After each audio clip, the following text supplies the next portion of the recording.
ये बॉटम से निकल चुका है, जैसे कि मैंने एग्जांपल दिया था कि बॉटम से निकल चुका है, उसके बाद वाला जो एंट्री होता है वो ये होता है। ठीक है, ऐसे स्टॉक्स को आइडेंटिफाई करना जो नेक्स्ट 3 मंथ टाइम फ्रेम क्या होगा, नेक्स्ट 3 मंथ पे हमें एक अच्छा रिजल्ट दिखा पाए या हमारे डायरेक्शन में चले। तो कुछ इस तरीके से 4 टाइप के प्रेफरेंस वाइज अगर मैं बात करूँ तो टॉप से बॉटम तक ये प्रेफरेंस होता है मेरा, सबसे लास्ट प्रेफरेंस ये होता है मेरा। ठीक है, तो ऐसे स्टॉक्स को मैं वॉच लिस्ट में डालता हूँ। वॉच लिस्ट में पहला प्रेफरेंस ये होगा कि चार्ट जो है कुछ इस तरीके से दिख रहा होगा। ठीक है, उसके बाद जब इनमें मोमेंटम आता है ना, कुछ इस तरीके से मोमेंटम आता है, देखिएगा। ठीक है, कुछ इस तरीके से मोमेंटम आता है, तो बॉटम से निकल चुका है, जैसे कि मैंने एग्जांपल दिया था कि बॉटम से निकल चुका है, उसके बाद वाला जो एंट्री होता है वो ये होता है। मैं उन स्टॉक्स को आइडेंटिफाई करता हूँ जिसमें वीकली टाइम फ्रेम में एक बार अपने ऑल टाइम हाई को ब्रेक किया। कुछ केसेस में आपको ऐसे मिले। सो स्विंग ट्रेडिंग के बेसिक टू एडवांस कोर्स के और एक वीडियो पे आप लोग का स्वागत है। लास्ट वीडियो पे हमने डिस्कस किया था कि हम वॉच लिस्ट में इस तरीके के चार्ट पैटर्न को प्रेफरेंस देते हैं, और इस वीडियो पे आप लोगों ने बहुत सारा प्यार दिया, और जिससे मुझे लगा कि इसका सीरीज जो है कंटिन्यू करना चाहिए। ठीक है, एग्जैक्टली इस वीडियो पे मैं सेम तरीके के रिस्पॉन्स आप लोगों से एक्सपेक्ट करूंगा। तो इसके और भी बहुत सारे पार्ट आएंगे, जैसे कि मैंने कहा करीबन 30 से 35 वीडियो का ये सीरीज होगा। अब आज के वीडियो में हम डिस्कस करेंगे कि कल तो हमने डिस्कस किया था कि हमें 4 टाइप के चार्ट चाहिए होते हैं, 4 डिफरेंट टाइप के पैटर्न हमने कल डिस्कस किया, जिसके हमने एग्जाम्पल लिए। जिन लोगों ने वीडियो नहीं देखा जाके एक बार जरूर देखिएगा। ठीक है, आज हम डिस्कस करेंगे कि चार्ट हमें मिल गया मान के चलिए, उसके बाद हमारा काम होता है कि उनको प्रेफरेंस देना, कि मुझे एक पैटर्न पता चला है, उस पैटर्न के बेसिस पे मुझे किसी चार्ट को प्रेफरेंस देना है। क्योंकि जब मैं वॉच लिस्ट में ऐड करूंगा तो चार्ट तो मैंने देख लिया कि इन 4 कैटेगरी के चार्ट ही मेरे वॉच लिस्ट में जाएंगे। जब मैं एक्चुअल में चार्ट लगाऊंगा और वहां का पैटर्न जो है, उस पैटर्न का कंफर्मेशन भी मुझे लेना है कि जो चार्ट पैटर्न है इसका मुझे एक डिसेंट कंफर्मेशन मिले कि यहां से जा सकते। तो कंफर्मेशन का 2 से 3 वीडियोस आने वाला, ये पहला पार्ट है कंफर्मेशन का, कि यहां से प्रोबेबिलिटी जो है वो कितना ही ऊपर जाने की। हम कुछ बैकटेस्ट रिजल्ट लेंगे कि जब जब ये कंडीशन बनता है तो चार्ट में क्या मोमेंटम हमें देखने को मिलता है। इन सारे विषय में हम इस पूरे वीडियो में डिस्कस करने वाले हैं। चलिए स्क्रीन में चलते हैं। सो हमने कल डिस्कस किया था पहले टाइप का चार्ट, कि टाइप क्या होना चाहिए चार्ट का। तो हमने वहां पर डिस्कस करके बताया था आप लोगों को, जिन लोगों ने वीडियो नहीं देखा एक बार देख लीजिएगा। हमने बताया कि चार्ट का जो पैटर्न है, पहला जो पैटर्न हम प्रेफरेंस देते हैं वो कुछ इस तरीके से बनता है कि स्टॉक्स कुछ इस तरीके से ऊपर जा रहे थे, फिर अचानक से इसमें गिरावट आया, प्रॉफिट बुकिंग का गिरावट जो लंबा चला, नीचे के साइड में भी मोमेंटम लंबा चला, उसके बाद एक सर्टेन लेवल तक वो होल्ड कर रहा है, या अचानक से वो अपने रेंज को शिफ्ट कर रहा है, और एक समय आता है जब वो इस रेंज को ब्रेक करता है। तो जब प्राइस यहाँ पर होता है ना, तो हम इसको प्रेफरेंस देते हैं। इस जगह पे जब वो होता है तो हम इसको प्रेफरेंस देते हैं, और यहाँ पर कहीं पर हम इस स्टॉक को अपने वॉच लिस्ट में ऐड करते हैं कि जब चार्ट का पैटर्न कुछ इस तरीके से हो तो हम इसको वॉच लिस्ट में ऐड करते हैं। तो अभी जो चार्ट हमारे पास है, अगर आप देखेंगे ये एग्जैक्टली उसी पैटर्न से ही चल रहा है। तो वॉच लिस्ट के लिए जो आइडियल सेटअप होता है, 4 तरीके के हमने सेटअप बताया था वीकली टाइम फ्रेम पे, और इनमें से जो पहला मेरा प्रेफरेंस था जो मुझे बताता है कि बॉटम कहां पर बन रहा है किसी भी स्टॉक्स में वीकली टाइम फ्रेम पे, वो है ये पैटर्न।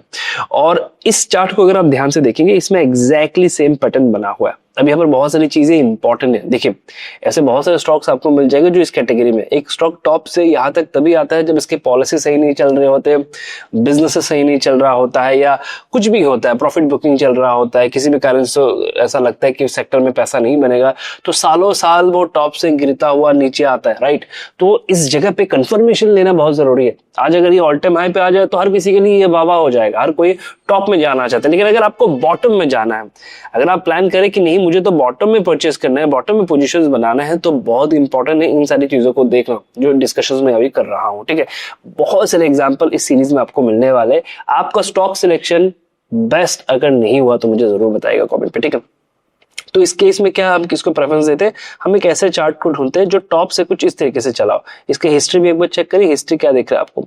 हिस्ट्री दिख रहा है कि इसमें एक समय पे मोमेंटम था। ठीक है, वीकली टाइम फ्रेम पे एक समय पे मोमेंटम था।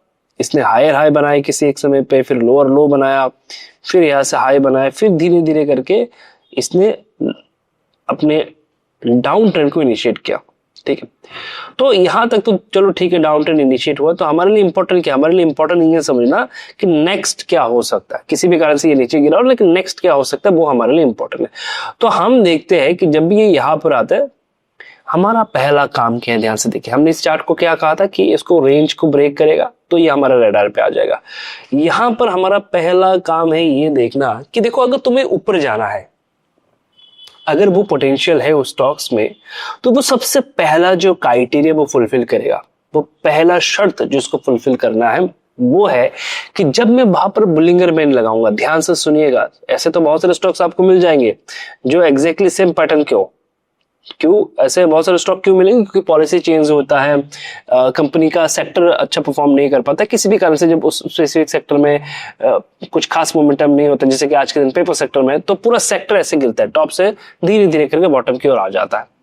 अब यहां पर अगर आप सोच रहे कि नहीं मुझे इस स्टॉक को वॉच लिस्ट में डालना है और ये यहां से किसी दिन वापस से टॉप पे आएगा, वीकली टाइम फ्रेम पे वापस से टॉप में आएगा, तो सबसे पहले तो इस जगह को ठीक से आपको कंफर्म करना होगा। तो कुछ चीजें जो हम कंफर्मेशन के लिए यूज करेंगे आने वाले वीडियो में, हम इसमें चर्चा करेंगे कंफर्मेशन और स्ट्रॉन्ग हम कैसे कर सकते हैं। उसके बाद धीरे धीरे करके फंडामेंटल भी आएंगे, बहुत सारी चीजें हम आएंगी इस सीरीज में। तो हमारा पहला काम है कि जब भी वो इस कंडीशन में है और यहां पर आए ना, तो अगर ये जानने के लिए तैयार है तो वो सबसे पहले क्या करेगा, देखिए इससे पहले भी आया नहीं गया, राइट, इससे पहले भी आया नहीं गया, हमें नहीं पता जाएगा कि नहीं जाएगा। तो पहली बार जब आया किसी को नहीं पता होता है यहाँ से रिवर्स होगा, दूसरी बार आया किसी को नहीं पता यहाँ से रिवर्स होगा, तीसरी चौथी जब ऐसे जगह आ जाता है, ध्यान से इस पॉइंट को सुनिएगा, तो हमारा जो कैलकुलेशन शुरू होता है ना, हम इस जगह को प्रेफरेंस नहीं देते। इस पॉइंट को ध्यान रखिएगा, क्योंकि पहली बार आया नहीं पता किसी को जाएगा कि नहीं जाएगा, दूसरी बार आया, तीसरी बार आया नहीं पता किसी को जाएगा कि नहीं जाएगा। हम सबसे पहले देखते हैं ये जो रेंज है ना, ये 1 से 1.5 साल का रेंज हो, नोट करिए 1 से 1.5 साल का मिनिमम रेंज हो, इससे ज्यादा हो अच्छी बात है, जितना ज्यादा टाइम स्पेंड करेगा उतना ज्यादा मोमेंटम आएगा। तो ये जो रेंज है वीकली टाइम फ्रेम में 1 से 1.5 साल का होना चाहिए। सेकंड पॉइंट, हम जो इसको एनालाइज करना शुरू करेंगे, हमारे लिए जो इंपॉर्टेंट है, जहां से ये रेंज शिफ्ट कर रहा है, ध्यान से देखिए, यहां से हायर हाई बनाने की कोशिश कर रहा है, ये इस लो को ब्रेक नहीं किया, इन बिटवीन भले ये लो बना, ये लो बना, ये लो बना, लेकिन जो स्विंग लो हो इसको ब्रेक नहीं किया और एक लो बनाया। तो ये देखना है, हमारा स्टडी यहां से कभी नहीं शुरू होगा, इसलिए मैंने कहा कि हमें क्या प्रेफरेंस देना है, एटलीस्ट ये जो जोन है 1 से 1.5 साल का जोन होना चाहिए। 2 साल हुआ, 3 साल हुआ, अच्छी बात है, ठीक है। तो ये जोन 1 से 1.5 साल का होना चाहिए। और जब मैं प्लान कर रहा हूं, मैं कभी भी इनिशियल स्टेज में प्लान नहीं करूंगा। तो जब आप स्टॉक सिलेक्ट कर रहे हैं वॉच लिस्ट में ऐड करने के लिए, इस चीज का ध्यान रखें, इनिशियल स्टेज में किसी को नहीं पता ये जाएगा कि नहीं जाएगा। हम कब ये कहते हैं कि ये जा सकता है, जब वो इसी जोन में होल्ड करता है लंबे समय तक। अगर इसको नीचे जाना ही था तो यह से सिंपल जा सकता था, अगर नहीं जा रहा है, होल्ड कर रहा है, तो मेरे सवाल है, तो ही मैं इसको वॉच लिस्ट में डालूंगा। तो इस सवाल को कैसे करना है कि देखो शॉर्ट टर्म का है, मुझे नहीं देखना, लॉन्ग रन से 1-1.5 साल से है, ऊपर से हमारे लिए इंपॉर्टेंट है जहां से वो रेंज शिफ्ट कर रहे हैं, धीरे धीरे करके हायर हाई बना रहे हैं, प्रीवियस लो जो स्विंग लो बना था ना इमीडिएट, वो ब्रेक नहीं हो रहा, तो ये हमारे लिए इंपॉर्टेंट है। तो हम स्टडी करना शुरू करेंगे, ये सारी चीजें बॉटम के आसपास होना चाहिए। यहां पर अब मैं क्या लगाऊंगा, यहां पर अब मैं लगाऊंगा बुलिंगर बैंड। तो यहां पर अब मैं लगाऊंगा बुलिंगर बैंड, ध्यान से देखिएगा, ठीक है। आपके मन में एक सवाल होगा कि बुलिंगर बैंड जो इससे पहले भी मैंने यहां पर लगाया हुआ है, मैं इसको चार्ट को थोड़ा सा हाइड करता हूं तो आपको समझ में आएगा, ठीक है। मैं चार्ट को थोड़ा सा हाइड कर देता हूं ताकि आपको समझ में आए चीजें, ठीक है। तो नोटिस करिएगा एक चीज, इससे पहले भी प्राइस यहां पर आया था, यहां पर इससे पहले भी प्राइस होल्ड कर रहा था, लेकिन किसी भी कारण से ये नहीं गया। तो जब मैं प्लान कर रहा हूं ट्रेड करने के लिए, मुझे बुलिंगर बैंड का एक स्लोप चाहिए। देखो बुलिंगर बैंड हर कोई यूज करता है, लेकिन जो सीक्रेट है ना वो किसी को नहीं पता। सीक्रेट क्या है कि बुलिंगर बैंड का एक स्लोप होना चाहिए। वो स्लोप किस तरफ होना चाहिए, ऊपर के साइड में होना चाहिए। नोटिस करके देखिएगा इस जगह को, ठीक है। बुलिंगर बैंड धीरे धीरे करके ऊपर के साइड में शिफ्ट हो रहा है। जो मैंने कहा कि लोअर लो नहीं बनेगा, हायर हाई बनेगा। ये जो लो बना ये और इससे ऊपर बन गया, तो ये धीरे धीरे करके अपने स्लोप को, अपना जो स्लोप है बुलिंगर बैंड का, वो ऊपर के साइड में शिफ्ट कर रहा है। देखिए यहाँ पर भी सेम सिचुएशन है, ऊपर के साइड में शिफ्ट करने की कोशिश की, लेकिन हमने प्रेफरेंस नहीं दिया। हम जो हमारा पहला क्राइटेरिया 1 से 1.5 साल, तो ही में प्रेफरेंस होगा। तो इस केस में क्या हो रहा है कि धीरे धीरे करके ऊपर के साइड में शिफ्ट हो रहा है। जो इसका स्लोप है वो भी धीरे धीरे करके ऊपर के साइड में कुछ इस तरीके से शिफ्ट हो रहा है। अब जब मैं चार्ट देखूंगा, चार्ट हमेशा नोट करिए, चार्ट हमेशा बुलिंगर बैंड के इस 20 SMA के ऊपर होना चाहिए। कौन से, ये जो मिड लेयर आप देख पा रहे हैं, प्राइस हमेशा वीकली टाइम फ्रेम पे जब ब्रेक करने जाए तो इसके ऊपर होना चाहिए। किसके ऊपर? इस 20 SMA के ऊपर होना चाहिए। ये कंपलसरी है, ध्यान रखिएगा, ये कंपलसरी ऐसा होना ही चाहिए कि प्राइस इस 20 SMA के ऊपर हो। अगर है तो ही प्रोबेबिलिटी है कि ऊपर जाए। मान के चलिए इससे पहले भी यहां पर आया, ब्रेक करने के लिए यहां पर आया, प्राइस इसके ऊपर ही था लेकिन ये नहीं गया। अब इसको अवॉइड करने का एक ही तरीका है कि प्राइस को थोड़ा सा टाइम स्पेंड करने दो। पहला तो ये। दूसरा ये है कि हम इस जोन को देखिए ना, या तीसरा अगर आप पोजीशन बनाते भी है तो इस बुलिंगर बैंड के 20 SMA के नीचे प्राइस कभी नहीं आना चाहिए। यानी कि किसी दिन आया तो एग्जिट कर दो, बात खत्म। तो और नीचे जा सकता है। तो हम जिस दिन ये ब्रेकआउट करने के लिए तैयार हो उस दिन ये कंपलसरी होना चाहिए कि इसने टाइम स्पेंड किया और बुलिंगर बैंड के 20 SMA के ऊपर है। अगर है तो ही मैं इसको प्रेफरेंस दूंगा। अब मैं चार्ट को लगाता हूं, ध्यान से देखिएगा, ठीक है। मैं चार्ट को इस बार लगा देता हूं, ध्यान से देखिए। जिस दिन मैं प्लान कर रहा हूं उस दिन क्या सीन चल रहा है यहाँ पर, तो प्राइस जो है यहाँ पर बुलिंगर बैंड के 20 SMA के ऊपर है और ये कंपलसरी होना चाहिए। किस दिन? जिस दिन ये ब्रेक करने आया हो, राइट। अब हम क्या करेंगे, जैसे कि इस केस में क्या हो रहा है, इसके ऊपर जाने की कोशिश कर रहा था, नहीं जा पाया, बुलिंगर बैंड के 20 SMA पे आ गया। अब यहां पर भी हमारा एंट्री बनता है। जब हम छोटे टाइम फ्रेम पे जाएंगे, 1 आवर पे जाएंगे, तो आपको दिखेगा यहां पर ही हमारा पोजीशन बन जाता है। फिर भी कंफर्मेशन के लिए हम क्या करते हैं, हम इंतजार करते हैं कि प्राइस जो है इस हाई को एक बार ब्रेक कर दे। अगर ब्रेक कर देता है, ध्यान से सुनिए, अगर इस हाई को प्राइस ब्रेक कर देता है यानी कि अब प्रोबेबिलिटी बहुत ज्यादा हो चुका है कि ये लो जो है वो ब्रेक नहीं होगा। ऊपर के साइड में हमारे लिए बहुत सारा रेंज है। रेंज कहां तक है? हमारे लिए रेंज तो ऑल टाइम हाई है, राइट। जो ये जो सीन बना है यहां से वो कहां तक जाएगा? ऑल टाइम हाई यहां तक आएगा, राइट, इस जोन तक आएगा। तो हमें ये देखना है कि कंफर्मेशन जब मैं ले रहा हूं, जब मैं पोजीशन बनाने की प्लान कर रहा हूं, मैं कभी भी पोजीशन नहीं बनाऊंगा अगर बुलिंगर बैंड के 20 SMA के नीचे। मैं बनाऊंगा अगर बुलिंगर बैंड के 20 SMA के ऊपर है और इसने जो एक हाई बनाया था इमीडिएट, वो ब्रेक होना चाहिए। या कभी कभी हम यहाँ पर भी पोजीशन बनाते, कैसे बनाते वो भी देखेंगे। माइक्रो टाइम फ्रेम पे जब हम कंफर्मेशन लेते हैं यहाँ पर ही पोजीशन बन जाता है हमारा। फिर भी कंफर्मेशन के लिए इस रेंज की ब्रेकआउट बहुत जरूरी है, क्योंकि मैं एक ऐसे स्टॉक के बारे में सोच रहा हूं जो अगले 1 साल, 1.5 साल या 2 साल के लिए या 3 साल के लिए ऊपर जाने वाला है। तो मुझे ऊपर के साइड में बहुत ज्यादा रेंज मिलेगा, लेकिन कंफर्मेशन के लिए मुझे इंतजार करना है। ऊपर का 2-3% छोड़ दो, इंतजार करो कि ये ब्रेक करे तो ही प्लान करो। तो यहां पर सबसे पहला तो ये कंडीशन बनना चाहिए, इसको नोट कर लेना। अब नेक्स्ट क्या बनना चाहिए यहां पर क्या क्या सिचुएशन बन रहा है देखिए एक बार। रेंज शिफ्टिंग हुआ यहां पर, इसको मैं ड्रॉ कर देता हूं। रेंज शिफ्टिंग हुआ, टाइम स्पेन हुआ, दो चीज। रेंज शिफ्टिंग हुआ, ऊपर धीरे धीरे करके स्लोप ऊपर हुआ। टाइम, अगर आप देखेंगे टाइम स्पेन हुआ, बुलिंगर बैंड का स्लोप भी धीरे धीरे करके ऊपर के साइड में हुआ। मैंने कहा कि अगर ये ब्रेक होता है तो मैं प्लान करूंगा।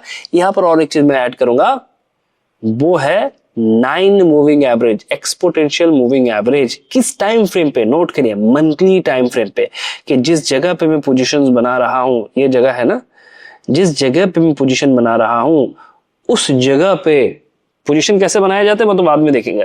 कंफर्मेशन तो चाहिए ना वॉच लिस्ट के लिए कि वो किस कैटेगरी का स्टॉक है जो मेरे वॉच लिस्ट में जाएगा। अगर मुझे एक स्टॉक मिला जो दिखने में कुछ ऐसा है, मान के चले आपको एक स्टॉक मिला जो दिखने में कुछ ऐसा है, जो हमने ड्रॉ किया है, दिखने में एग्जैक्टली ऐसा है, लेकिन इसमें भी मैं प्रेफरेंस किसको दूं? ऐसे मुझे 10 स्टॉक मिल गए तो मैं प्रेफरेंस किसको में दूं? Exactly same situation, same theory जहां पर अप्लाई हो रहा है उसको मैं प्रेफरेंस दूंगा। अब इस केस में क्या हो रहा है? इस केस में अब मैं जो नेक्स्ट चीज यहां पर यूज करूंगा, मंथली टाइम फ्रेम में यूज करूंगा। नेक्स्ट कंफर्मेशन देखिए क्या है, मंथली टाइम फ्रेम में यूज करूंगा। प्राइस उस जगह पे हमेशा क्या करेगा? मंथली टाइम फ्रेम पे 9 मूविंग एवरेज के ऊपर होगा। ध्यान रखिएगा, हमेशा। अगर नीचे है मैं इसको देखूंगा तक नहीं, कहां पर होगा? ऊपर है। इस केस में क्या है देखिए, मंथली टाइम फ्रेम पे 9 मूविंग एवरेज के ऊपर है। फिर भी मैं कब प्रेफरेंस दूंगा? जब इसके ऊपर कोई कैंडल बनना शुरू हो जाएगा। तो ये जो लो है ये ब्रेक नहीं होना चाहिए अगले 1-2 साल के लिए मिनिमम। तो नेक्स्ट मोमेंटम क्या बना? ध्यान से देखिए, ब्रेक हो गया, निकल गया। तो ये जो लो है अब ये ब्रेक नहीं होना चाहिए। अब इन बिटवीन बहुत सारे एंट्री मिलेंगे। तो जब भी हम बॉटम देखते हैं, ध्यान रखिएगा, इस बॉटम में जितना ज्यादा टाइम स्पेन करेगा मोमेंटम उतना ज्यादा फास्ट होगा। बॉटम में जितना ज्यादा टाइम स्पेंड करता है मोमेंटम उतना फास्ट होता है। और यहाँ पर कंडीशन क्या बनेगा, वीकली में क्या होना चाहिए, 20 SMA के ऊपर जरूर होना चाहिए। अगर मैं ट्रेड प्लान कर रहा हूं तो एक दो बार हो सकता है कि 20 SMA के नीचे आ जाए तो स्टॉप लॉस हिट हुआ, एग्जिट बात करें कितना गया, 2%, 3%, 4%। ऊपर के साइड में कितना है, 100%, 200% का मोमेंटम ऊपर के साइड में पेंडिंग है, तो 2, 3, 4% से मेरा कुछ नहीं होने वाला। लेकिन अगर ये चला, मुझे मोमेंटम बहुत तगड़ा देगा। अब मैंने 9 मूविंग एवरेज यहां पर क्यों लगाया, एक छोटे से सीन को समझने के लिए। ध्यान से देखिए, जब ये यहां पर था इस जगह पे, इससे पहले जब इसी मूविंग एवरेज के आसपास आया था, जब इसी रेंज को ब्रेक कर रहा था, बुलिंगर बैंड को अगर आप लगाएंगे वीकली में तो आपको दिखेगा ये उस समय पे बुलिंगर बैंड को ब्लास्ट कर रहा था। लेकिन उस जगह पे ये 9 मूविंग एवरेज के नीचे था, ऊपर नहीं था, 9 मूविंग एवरेज के नीचे था। इस केस में क्या हुआ, 9 मूविंग एवरेज के ऊपर है। तो ये मूविंग एवरेज आपको ये भी बता देते कि पहले वाला जो है वो स्कैम था, ये वाला जो है सही है। ठीक है, तो कंफर्मेशन के लिए ये दो चीज सबसे पहले हम यूज करेंगे, और भी दो चीज है जो हम अगले एक दो वीडियो में डिस्कस करेंगे। तो कंफर्मेशन अगर मैं ले रहा हूं बॉटम के साइड में, तो बॉटम के साइड का चार्ट किस तरह का दिखेगा, कुछ इस तरीके से ये चार्ट हमें दिखने वाला है, कुछ इस तरीके से वहां पर ये पैटर्न बनने वाला है। अब आपको कमेंट करके बताना है, क्या क्या बताना है, ध्यान से सुनिए। आपको कमेंट करके बताना है, ये तो पहला टाइप का चार्ट था। दूसरा टाइप मैंने बताया था आप लोगों को किस तरह के होगा, इन बिटवीन कहीं पर होता है, जो यहाँ पर कहीं पर होता है, राइट। तीसरा चार्ट जो ऑल टाइम हाई पे कहीं पर होता है।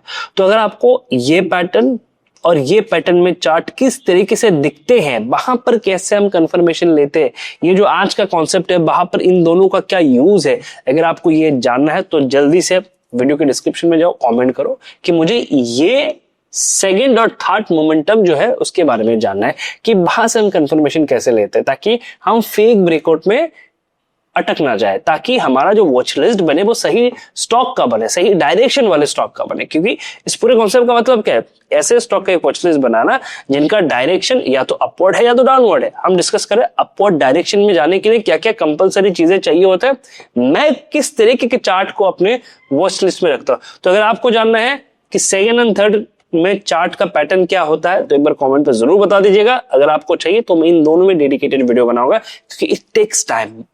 जब भी हम एक छोटे से कॉन्सेप्ट पे चर्चा करते हैं ना, बहुत ज्यादा टाइम लग जाता है, ताकि आपको क्लियरिटी आ जाए कि चार्ट दिखता कैसा है। ठीक है, तो कमेंट में जरूर बताएगा। मिलते हैं नेक्स्ट वीडियो पे, और वीडियो को जितना पॉसिबल हो सके लाइक करना है, शेयर करना है, ग्रुप में, हर ग्रुप में शेयर होना चाहिए, हर एक दोस्त के साथ शेयर होना चाहिए, ताकि मुझे लगे कि आप लोग सीखने के लिए तैयार है और ज्यादा सीखना चाहते हैं।